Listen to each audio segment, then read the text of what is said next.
Beaucoup de gens croient que l'arche de Noé s'est échouée sur le mont Ararat après le déluge, dans le pays qui est aujourd'hui la Turquie. C'est un site magnifique sous tous les angles, mais une des plus belles vues de la montagne peut être admirée depuis la frontière arménienne.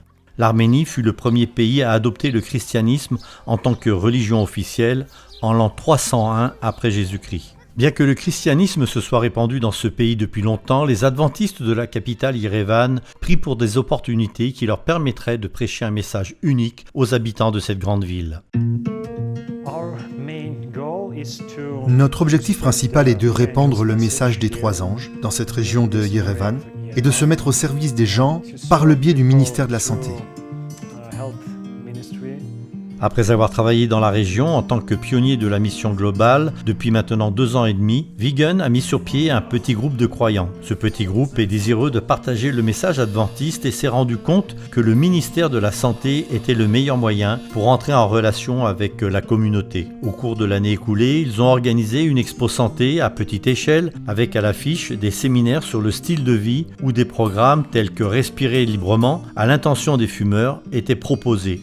Des cours sur la façon de cuisiner sainement sont aussi très appréciés des membres de la communauté. Ils aiment découvrir de nouvelles recettes et goûter la nourriture dans un cadre social. Quelques-uns des membres entamèrent un ministère de colportage frappant aux portes des gens. À mesure que leur groupe se faisait connaître dans le voisinage, ils décidèrent de tenir une série de causeries sur la Bible dans le petit espace qu'ils louaient.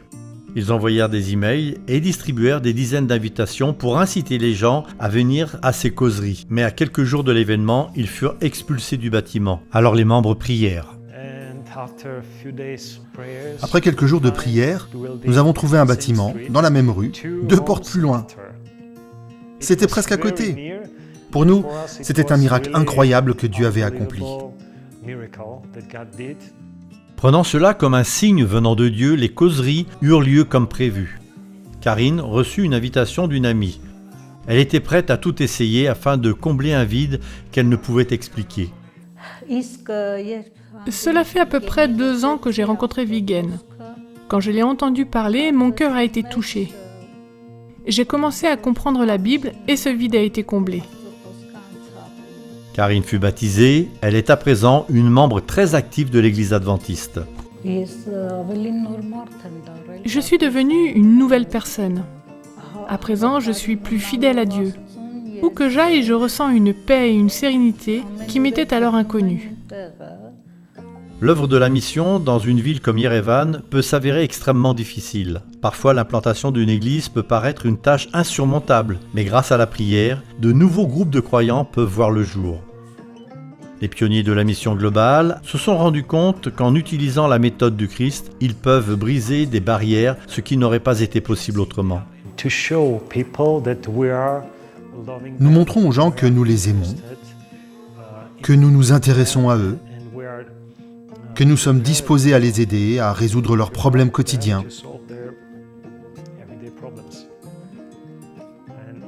Je pense que l'Évangile est la réponse aux nombreux problèmes auxquels font face ces personnes. Merci de soutenir Mission Globale à travers votre contribution financière et vos prières. Votre soutien aide les pionniers à implanter de nouvelles églises dans des régions du globe jusqu'ici non touchées. Je voudrais demander à l'Église mondiale pour que les gens puissent connaître le Dieu vivant et qu'ils puissent trouver le repos et la paix en Christ seul.